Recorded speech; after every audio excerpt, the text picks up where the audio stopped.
Michael Fessel, merci d'avoir accepté notre invitation. Vous avez en 2018 séjourné dans la presse de 1938 comme un passager clandestin et vous y avez décelé une série de défaites pour la démocratie française qui précèdent la défaite militaire lors de la bataille de France. Et vous en avez tiré un livre, Récidive 1938, qui est paru aux presses universitaires de France en mars dernier. Dans votre livre précédent, La nuit, Vivre sans témoin, paru chez Autrement en 2017, vous faisiez l'éloge de la nuit comme étant favorable à une forme de fête égalitaire. Et dans votre nouvel ouvrage, Récidive, donc, vous offrez en quelque sorte un contrepoint historique à cette fête égalitaire, parce que c'est la fin de la fête populaire. Donc je voudrais vous poser cette question. En quoi 1938 peut se résumer par cette formule « la fête est finie ». Merci. Effectivement, j'emprunte cette formule, la fête, en tout cas, à Marc Bloch, l'historien Marc Bloch, qui, dans l'étrange des fêtes, évidemment, a réfléchi aux conditions de la débâcle militaire de 1940 et qui fait une remarque en apparence assez anodine et étonnante, disant que l'une des choses qui a manqué à la France démocratique, donc à celle des années qui précèdent 1940, c'est d'avoir su organiser des fêtes où tous auraient pu se retrouver en quelque sorte à égalité. Et évidemment, il oppose à cela la capacité qu'avaient les régimes totalitaires, en revanche, nazis en particulier, à faire des fêtes, mais des fêtes militaires hiérarchisées. Et effectivement, cette formulation, ou cette référence d'ailleurs à la fête, m'a inspiré une fois que j'avais beaucoup séjourné en 1938 dans sa presse, parce que l'idée que la France est incapable cette année-là, c'est ce que j'appelle les défaites démocratiques, défaites d'ailleurs, la France est incapable de se retrouver autour des principes fondateurs de la République, la liberté, l'égalité, la fraternité, mais apparu extrêmement sensible, parce que on dit souvent qu'en France, en 1938, personne ne voulait faire la guerre, et qu'on explique par là d'ailleurs la débâcle qui suivra, par une espèce d'hédonisme, de lâcheté ou de souvenirs traumatisants d'ailleurs des tranchées. Et je me suis rendu compte qu'en réalité, en 1938, beaucoup de Français voulaient mener une guerre, mais sur le front intérieur. Une sorte de guerre civile, parce que, et c'est ça l'essence de la formule, pour moi, la fête est finie. La fête, c'est 36, c'est le Front populaire, et 38, c'est ce tournant de la politique française qui fait que Léon Blum essaie pour la dernière fois de présenter un gouvernement au Parlement, il échoue, et Daladier, c'est-à-dire le chef du parti central, change les alliances, s'allie avec la droite, et à partir de ce moment-là se met en place non seulement des décisions sur lesquelles peut-être on reviendra, des décisions en matière sociale, en matière institutionnelle, en matière aussi d'accueil, ou plutôt d'ailleurs de fin d'accueil des réfugiés essentiellement juifs venus d'Allemagne. Donc des décisions qui manifestent justement que, au fond, la gabegie du Front populaire en termes sociaux et puis son inconscience, soi-disant, en termes géopolitiques, c'est terminé. Et ça s'accompagne d'un discours dans la presse et dans le discours politique majoritaire, hein, il y a des exceptions, fort heureusement, mais enfin dans le discours majoritaire, ça s'accompagne de cette espèce d'argumentation, je dirais, par le salut national. C'est-à-dire qu'il ne s'agit plus tellement de dire que les mesures qu'on prend en matière économique, sociale ou en matière démocratique sont prises pour des objectifs précis, en termes, je dirais, de transformation de la société. On les présente de plus en plus comme des mesures nécessaires d'un point de vue quasiment moral. C'est-à-dire, au fond, c'est la grande formule qui revient comme un leitmotiv dans la bouche de Daladier, il faut remettre la France au travail, il faut renouer avec le sens de l'effort. Toutes sortes de formules, je dirais, qui ont un caractère un petit peu moral ou voire même religieux dans un sens négatif du terme. C'est-à-dire qu'il faut remobiliser la population française ou les Français autour d'impératifs plus ou moins autoritaires ou d'impératifs, je dirais, identitaires déjà. On parle de plus en plus des racines de la France et de moins en moins de la question sociale. Et donc la fête est finie, c'est cette idée que finalement les Français ont vécu au-dessus de leurs moyens, en particulier avec le Front populaire, au-dessus de leurs moyens, et que l'addition se prépare à devoir être réglée. Et évidemment, ça donne un effet un petit peu de sidération, parce que d'abord ce sont des formulations sur le sens du sacrifice qu'on aurait plutôt tendance à croire datant de 1940. Hein, Ce sont d'ailleurs des formules du maréchal Pétain en 40, mais en réalité, elles sont déjà très présentes en 38. Et ce qui fait la sidération, c'est qu'en réalité, cette remise de la France au travail ou ce sens de l'effort n'a pas mené, comme l'histoire l'a montré, à une mobilisation militaire, je dirais, pour faire face à l'ennemi totalitaire, mais plutôt à une mobilisation morale qui préparait, enfin morale au sens moralisateur, je dirais, qui préparait plutôt aux défaites suivantes, celles qui viendront après l'occupation ou après la défaite militaire. Alors, vous empruntez à un numéro de la revue Esprit, daté de décembre 1938, le terme de préfascisme pour qualifier ce moment historique, et en particulier cette association de politiques qui vont à l'encontre des droits des travailleurs et de politiques qui vont à l'encontre du droit des étrangers, notamment le droit d'asile. Et vous expliquez que ce préfascisme est comme un spectre, c'est-à-dire qu'il peut éventuellement revenir, et vous parlez plus précisément d'une analogie entre 1938, l'année que vous étudiez, et 2018, l'année au cours de laquelle vous rencontrez 1938. Alors, dans quelle mesure vous considérez que nous vivons aujourd'hui un moment préfasciste, et dans quelle mesure on peut défaire cette association, cet automatisme de pensée qui fait que les mesures contre les étrangers sont une sorte de compensation symbolique aux mesures contre les travailleurs? Alors, vous avez raison de rappeler que le mot, la formule préfascisme français se trouve dans le numéro conclusif, d'ailleurs, je termine un peu par cela, conclusif d'Esprit 38, puisque c'est celui de décembre, pardon, 38, et c'est le titre du dossier. Et il y a différentes contributions qui m'ont intéressé à cet égard, puisque j'arrivais en fin de mon exploration, si je puis dire, et que je cherchais un mot pour caractériser ce que j'avais ressenti, ou d'une certaine manière pressenti dans ce que j'avais lu cette année-là. Et ce mot s'est imposé à moi, pas seulement parce que c'était Esprit, mais parce que je me suis rendu compte à cette occasion que les analyses qui sont produites, évidemment pas toutes, hein, mais par Mounier, par en particulier Klossowski aussi, étaient de nature très éclairante, non seulement sur ce qui se passait en 1938 et qu'à ce moment-là j'avais un peu plus exploré, mais aussi sur ce qui se passe aujourd'hui. Alors, préfascisme, ce n'est pas fascisme. Bon. Et par conséquent, il faut là aussi préciser que quand Mounier et son équipe choisissent ce terme, c'est pour se distinguer de ce qui, à la fin de l'année, apparaît comme déjà un motif d'une présentation, je dirais, en particulier du côté du Parti communiste, de la politique d'Aladier, l'identifiant un peu, c'est une tendance assez facile, je dirais, du Parti communiste à l'époque, identifiant ou appelant fascisme tout ce qui ne lui plaît pas. Bon. Donc préfascisme, cela veut dire beaucoup de choses, mais en particulier association d'idées qui, sur la base d'une politique de nature économiquement libérale et je dirais politiquement autoritaire, association d'idées entre des éléments qui a priori ne sont pas liés ou dont en tout cas le lien est pour le moins discutable. Et l'exemple le plus spectaculaire, mais pas le seul, c'est le fait que les décrets-lois qui sont pris cette année-là en matière sociale, surtout au mois de novembre,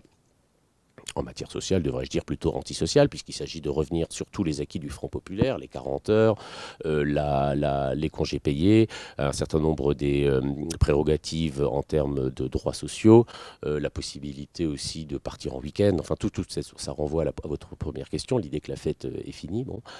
qu'il faut se remettre au travail. Toutes ces mesures s'accompagnent systématiquement de mesures ou de décrets-lois toujours concernant le statut des étrangers. Statut des étrangers, il faut le rappeler à cette époque-là, les étrangers, ce sont pour l'essentiel les juifs venus un peu de Pologne encore, mais essentiellement à ce moment-là de l'Allemagne, qui en 1938 s'est évidemment développée, si je puis dire, en plein expansionnisme avec l'invasion de l'Autriche et de la Tchécoslovaquie. Donc il y a, et c'est très bien interprété en particulier par Klossowski dans Esprit, il y a la reconnaissance de ce que ces mesures, les mesures économiques et sociales, ne sont pas des mesures intrinsèquement fascistes, et elles ne le sont pas, il faut là être précis. Elles sont d'ailleurs des mesures de type libéral, mais entraînant des solutions autoritaires, parce qu'il y a quand même une réaction à ces mesures de la part des ouvriers ou d'une partie des syndiqués, des fonctionnaires, une tentative de grève générale qui est réprimée de manière extrêmement violente. Mais cette habituation, si j'ose dire, à associer la question identitaire et la question sociale, ou plutôt d'ailleurs à dissoudre la question économique et sociale dans la question identitaire, puisque les arguments qui sont présentés en défaveur des étrangers sont des arguments du type culturaliste, hein, c'est-à-dire non seulement la France ne peut plus se payer le luxe économique de les accueillir, mais aussi on ne parle pas de grands remplacements, enfin il y a des arguments beaucoup du type, comment dirais-je, l'unité nationale serait mise en cause, ou l'identité nationale serait mise en cause par de nouveaux accueils qui n'auront pas lieu, ce qui mènera d'ailleurs beaucoup de juifs allemands sur des bateaux qui erreront pendant quelques mois sur l'océan. Bon. Alors le pré-fascisme, ici, cela veut dire, pour les rédacteurs d'esprit, et puis de l'époque, et puis dans mon esprit à moi, si je puis dire, cela veut dire un affaiblissement des digues démocratiques de la République. Parce qu'on parle toujours de la République, on n'a jamais autant parlé de la République sans doute qu'en 1938 et en 2018 avec un grand R, mais une République autoritaire qui renonce à un certain nombre de ses, non seulement de ses principes d'ailleurs, mais aussi de ses principes juridiques objectivement utiles pour les citoyens, puisque il y aurait tant de quantité de références ici à faire, mais sur la dénaturalisation, d'échéance de nationalité même, un droit d'exception qui se met en place, toutes mesures qui au passage seront utilisées par Vichy dans les premiers mois de son exercice. Donc au fond, on affaiblit la démocratie au nom d'une certaine idée de la République forte par rapport aux pays totalitaires qui l'entourent. Et tout cela s'accompagne aussi, ce qui est un autre élément qui m'a évoqué la situation présente, d'une demande d'autorité absolument exponentielle,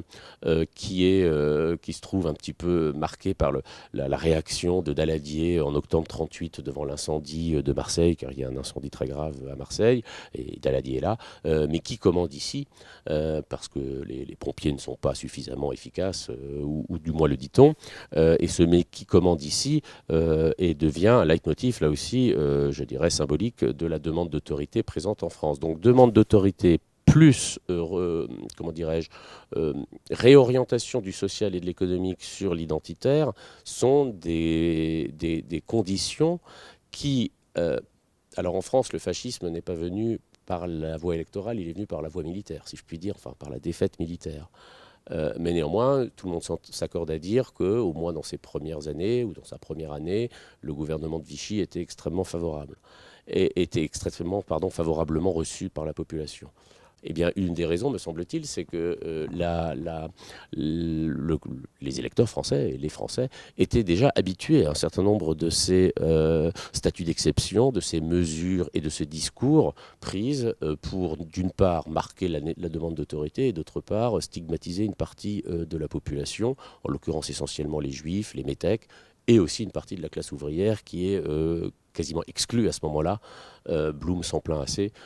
exclue du champ politique. Donc de ce point de vue-là, il y avait, à mon avis, il y a eu et ça nous concerne aujourd'hui, un affaiblissement, j'allais dire, des mécanismes de défense, parce qu'un des principaux mécanismes de défense de la démocratie quand elle est mise en danger, c'est l'amour de la liberté, la revendication égalitaire. Alors à partir du moment où ces deux thèmes sont dans une démocratie, ou dans une démocratie en voie d'essoufflement déjà remis en cause, le moment venu, je dirais, le saut est peut-être et sans doute moins difficile à faire, puisque d'une certaine manière, il n'y a pas de passage, c'est un peu tout le sens de mon livre, on ne passe pas du jour à la nuit, du jour au lendemain, si je puis dire, et 1938, par rapport à 1940, n'est pas, je dirais,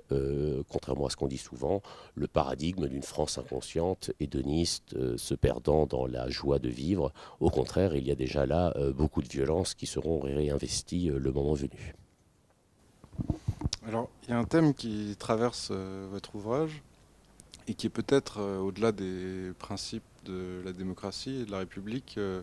une ressource pour lutter contre ces tentations préfascistes, c'est le thème de l'enfance. Alors, vous décrivez le fascisme comme une sorte de fantasme viril de toute puissance, et vous lui opposez une forme de sacralité de l'enfance. Or, cette enfance, en 1938, elle est largement dénoncée comme naïve et dispendieuse, hein, c'est encore le thème de la fête qui est fini. Elle est profanée dans l'éditorial de Je suis partout qui célèbre la victoire de l'antisémitisme à la fin de la guerre. Elle est peut-être orpheline vu la multiplication des apatrides qui sont parqués dans des camps et que dénonce Hannah Arendt. Alors, j'aimerais vous demander quel est le sens de ce thème qui apparaît en filigrane et notamment de cette citation de Bernanos que vous donnez, qui voudrait que sa vie reste fidèle à l'enfant qu'il fut. Et peut-être plus généralement vous demander, est-ce que la démocratie n'est pas une forme de fidélité à l'enfance? Alors, c'est une question très vaste, mais très profonde là que vous posez, parce qu'effectivement, en filigrane de ce livre, j'ai aussi voulu me poser la question de savoir, évidemment de manière fictive, me mettant à la place d'un lecteur de l'époque, ce que pouvait être un sentiment de 1938, un affect d'une certaine manière. Et je me suis appuyé pour cela, bon, évidemment sur les textes de presse, mais aussi sur les textes littéraires, ou littéraires et polémiques, pour ce qui est de Bernanos. Je vais revenir sur ce qu'il dit de l'enfance. Et puis un autre texte sur l'enfance, qui est celui de Sartre, qu'il écrit en 1938, la nouvelle qui s'appelle L'enfance d'un chef, et qui raconte sous la figure de Lucien Fleurier, qui raconte le devenir fasciste, pour le coup, hein, on est toujours dans ce pré-fascisme, le devenir fasciste d'un adolescent qui est en quête d'identité, je dirais, en quête d'une identité qui lui permette, et c'est bien ce qui est l'un des ressorts, à mon sens, du fascisme, une identité qui lui permette de ne plus se voir interpellé par le monde, de se voir en quelque sorte immunisé par toute espèce de sentiments, que ce soit d'ailleurs des sentiments de pitié, de générosité, d'amour. Et donc ce récit de Sartre montre comment, au fond, un chef devient ou remplace l'enfant, hein, qui précisément, qu'était Lucien Fleurier quand il avait encore des doutes sur les raisons d'exister. Il n'en aura plus le jour où il se définira comme antisémite, c'est-à-dire qu'à partir de ce moment-là, il aura trouvé pour lui-même, je dirais, une identité qui évidemment est fausse, enfin fausse, je veux dire, elle est non seulement fausse dans son caractère antisémite, mais elle est aussi fausse dans le fait que précisément, et c'est cela l'enfance, telle que j'essaie en tout cas à la suite de Bernanos, de la reconvoquer ici, c'est encore à ce moment-là, on dit l'enfant c'est l'innocence au sens littéral, celui qui ne sait pas encore la différence entre le bien et le mal, hein. C'est l'absence d'une identité fondée sur ce qu'est quand même justement la vocation fasciste, si je puis dire, c'est-à-dire le virilisme, l'exigence d'une soi-disant maturité par rapport à l'enfance qu'on va prendre métaphoriquement ici, c'est-à-dire celle que l'on reproche généralement aux inconscients, hein. Je rends beaucoup hommage aux grands inconscients de 38, hein. Les grands inconscients de 38, c'était justement Klossowski, Mounier, c'était Blum, c'était Kérillis, c'était Bernanos, c'est-à-dire ceux qui, Bernanos, je viens maintenant à lui spécifiquement, disent...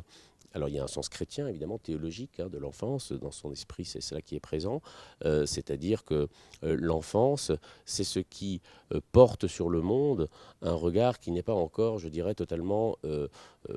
déterminé par des positions sociales, par des identifications nationales, ou même d'ailleurs religieuses. Et donc l'enfance est une ressource critique parce que pour Bernanos, et pour moi,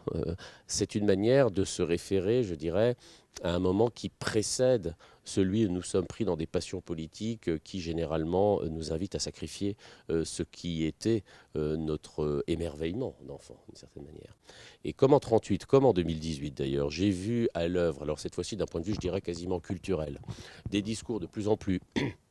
on dirait masculiniste aujourd'hui, viriliste, hein. Il est temps que la France redevienne un pays, alors soit paysan, c'est-à-dire ancré dans la terre, soit militaire, mais dans les deux cas de figure, je dirais, excluant les femmes, qui sont d'ailleurs très peu présentes, hein, sur la scène publique à ce moment-là et même dans la presse. Et puis d'autre part, justement, révoquer la part féminine, je dirais, révoquer aussi la part féminine, je veux dire, de toute humanité, et la part infantile, hein, ou enfantine, justement, en la déclarant infantile, avec ce discours qui est au fond un discours qui nous est présenté aujourd'hui comme le discours du pragmatisme, du réalisme, ou alors si on est carrément dans le camp nationaliste, c'est le discours au fond de ceux qui savent, hein, c'est-à-dire de ceux qui, au fond, veulent en finir avec quoi aujourd'hui. À l'époque, c'était la fête est finie, 36, aujourd'hui c'est 68. Les grands enfants, hein, on a quand même ce discours en permanence de ceux qui ne veulent pas grandir, de ceux qui veulent rester attachés à leur adolescence ou à leur enfance, qui refusent la dure loi du monde, le principe de réalité, ou alors même à 45, c'est-à-dire cette fois-ci sur le côté non plus sociétal, comme on dit aujourd'hui, à tort d'ailleurs, mais sur le côté social, la sécurité sociale, donc l'État-providence. Là aussi, cette idée qu'il est temps de grandir, que le monde, au fond, est un principe de maturation obligatoire et de maturité obligatoire, eh bien, ça m'a semblé utile et juste de le rappeler aujourd'hui, ce discours du virilisme de l'âge adulte, tel qu'il était tenu en 1938, s'est révélé être en réalité le plus irréaliste, non seulement le plus criminel à terme, mais je dirais aussi celui qui ne correspondait pas à la réalité et à l'ordre du monde. Donc l'enfance, c'est un regard sur le monde qui n'est pas déjà ou qui n'est pas totalement déterminé par le propre passé biographique, puisque celui-ci est plus léger, je dirais, ou moins contraint. Et l'enfant, c'est aussi une espérance, parce qu'évidemment, il ne s'agit pas simplement des enfants, là. Il s'agit de pouvoir retrouver en soi-même cette capacité ou d'émerveillement, ou d'ailleurs de jugement parfois, parce qu'un enfant, ça juge aussi, mais ça ne juge pas depuis une identité acquise, mais depuis une identité en devenir. Donc de ce point de vue-là, je ne sais pas si l'enfance est une ressource pour la démocratie, quoique je le pense, mais en tous les cas, il faut se méfier des discours d'une maturité absolue qui, en général, mènent à des attitudes, pour le coup, plutôt infantiles. Merci d'avoir accepté notre invitation. On peut donc lire Récidive 1938, paru aux Presses universitaires de France en mars dernier.